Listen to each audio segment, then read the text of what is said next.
সুপ্রিয় দর্শক, চিন্ময় কৃষ্ণ দাসকে রিমান্ডে নেওয়ার পরে বেরিয়ে আসছে সব গোপন তথ্য। জানা গিয়েছে যে কারণে আইনজীবী সাইফুলকে হত্যা করা হয়েছে। এসব করার পেছনে কি শেখ হাসিনার হাত ছিল? শেখ হাসিনাকে ইসকনদেরকে কে বলছিল বাংলাদেশকে অস্থিতিশীল করতে?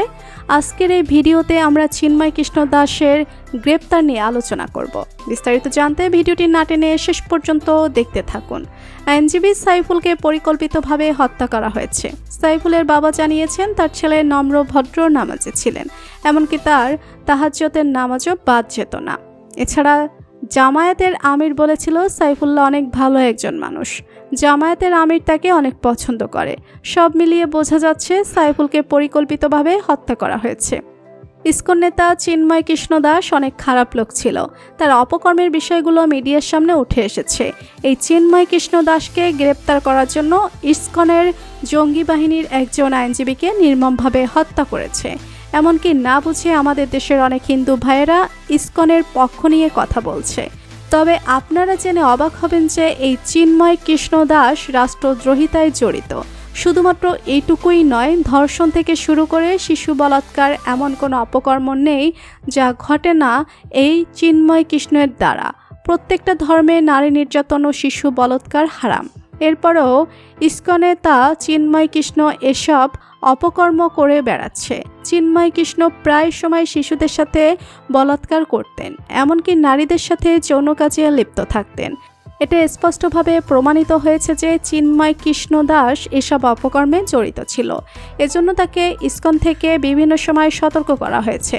তাকে বলা হয়েছিল শিশু কিংবা 18 বছরের নিচে কোনো মেয়ের সাথে দেখা করতে পারবে না, কোনো মেয়েকে সে স্পর্শ করতে পারবে না, এমনকি নারীদের সাথে রাত্রিযাপন ও দিনের বেলায় সংস্পর্শে আসতে পারবে না।